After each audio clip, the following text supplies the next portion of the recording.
kenapa ya saya belum kaya-kaya juga? Padahal katanya, untuk sukses dan kaya, kita harus bekerja keras kan? Banyak sekali yang nanya ke saya kayak gitu. Dan hari ini, kita coba bedah permasalahan ini. Kalian mungkin belum tahu, yang penting itu adalah kerja keras dalam hal apa. Kalau kalian kerja keras, tapi metodenya salah, alatnya salah, dan leverage-nya juga salah, ya jelas aja, kamu nggak akan bisa kaya. Bayangin aja kayak gini, kalau kamu coba gali tanah di hutan belantara, yang kamu dapat paling cuma batu atau tanah kan? Tapi coba bayangkan, kalau kamu menggalinya di tambang emas, pasti hasilnya berbeda. Dan jangan lupa, alat yang kamu pakai harus sesuai. Kalau di hutan, nggak mungkin dong kamu pakai alat yang buat menambang emas. Jadi, kalau dari analogi ini, coba kamu pikirkan, apa yang saya lagi kerjakan, dengan metodologi apa, pakai alat yang kayak gimana. Kalau mau gali emas, ya pakai alat yang sesuai. Atau enggak, ya gunakan tenaga orang lain, biar hasilnya makin banyak. Intinya, jangan cuma kerja keras tanpa arah yang tepat.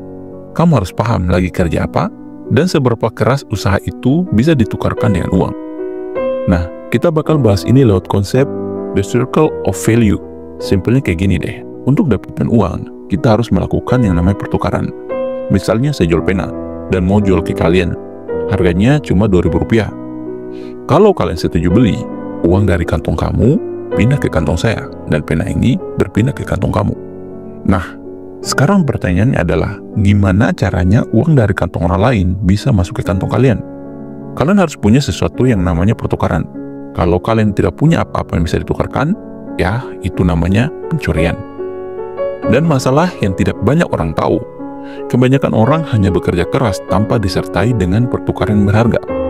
Nah, dengan konsep The Circle of Value ini, bakal bantu buka pikiran kalian dalam memilih apa yang harus dikerjakan supaya bisa menghasilkan uang. Konsep ini saya pelajari dari Naval Ravikant, seorang investor terkenal dari US, dan sedikit saya rombak dari versi aslinya. Hal mendasar yang perlu kalian ketahui, di dalam Circle of Value terdapat 5 leveling, yang menunjukkan semakin naik levelnya, semakin sedikit effort fisik yang kalian butuhkan, tetapi semakin banyak usaha otak yang diperlukan. Ayo kita mulai dari yang paling dasar dulu, menukar waktu dengan uang.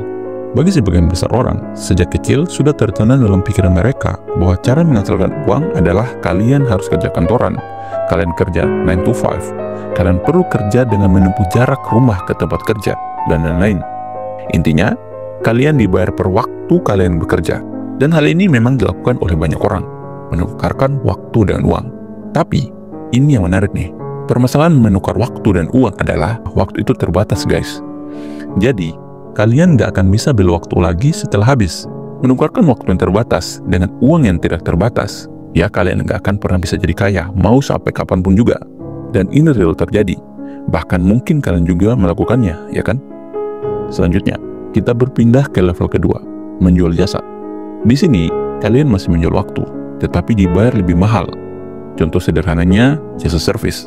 Kalau kalian kerja freelance, misalnya harga per pekerjaannya biasanya emang jauh lebih mahal dibandingkan bekerja di perusahaan. Nah, beda antara jual jasa sama menukar waktu itu, kayak misalnya kalau kalian jual jasa sendiri deh, yang seharusnya misalnya kalian dapat full Rp500.000, tapi karena kalian kerjanya sama orang lain, ya penghasilan kalian cuma dihitung Rp50.000 misalnya. Nah, masalahnya, kenapa banyak orang yang takut jualan jasa?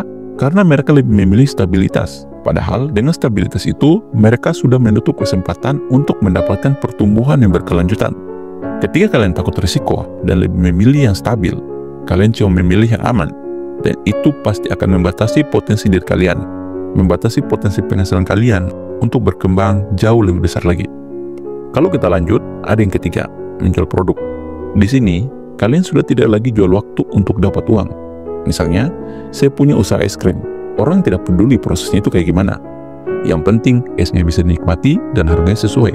Di level ini, kalian itu tidak lagi jual waktu, melainkan produk yang tentu saja jauh lebih menguntungkan. Tapi masalahnya, tetap ada biaya tambahan harus dipikirkan. Namanya marginal cost of replication, atau bahasa Indonesianya, biaya untuk memproduksi produk secara berulang dan berkelanjutan. Sederhananya, untuk membuat produk lagi, kalian harus investasi lebih banyak. Jadi meskipun jual produk lebih baik dari jual waktu dan jasa, tetap saja masih ada batasannya. Berikutnya, ada jualan data atau informasi. Yang lebih menarik, marginal cost of replication-nya kecil banget. Misalnya kayak saya bikin aplikasi jualan pulsa, bikinnya pun cuma sekali. Dan sekali bikin aplikasi kayak gini, ya emang harganya cukup mahal. Tapi setelah itu, misalnya kalian download dan gunakan aplikasi saya yang tanpa biaya pendaftaran. Kalian paling cuma ngisi saldonya saja, misalnya Rp500.000. Nanti yang masuk ke kalian ya Rp500.000 juga, yang nantinya bisa kalian pakai buat diri sendiri atau jualan ke orang lain. Entah itu untuk bayar listrik, beli pulsa, ngisi token, bayar BPJS, isi saldo kayak Dana, GoPay, Maxim, e-tol, dan lain-lain. Nanti cek deskripsi, saya kasih link download aplikasi biar dapat gratis pendaftarannya di sana. Dan menariknya, ini bisa jadi ide usaha buat kalian, karena biaya produksinya sangat rendah dibandingkan dengan keuntungan yang akan kalian dapatkan. Ini cuannya, gede banget. Dan yang terakhir, yang paling utama nih, kalau kalian jualan uang itu bakalan menghasilkan uang. Simple kan? Ini bisnisnya bank. Mereka kelola uang dari nasabah, terus dipinjamkan ke orang lain. Kalian pasti ada yang mikir, wah riba pak. Coba kita kesampingkan dulu hal itu. Ini edukasi buat kalian. Artinya, bank ini misalnya dapat uang karena kalian menabung 1 juta sama mereka. Terus uang 1 juta kalian tadi dipinjamkan ke saya. Dari bank, kalian dikasih bunga tabungan 3%. Sementara saya dikasih bunga pinjaman 10%.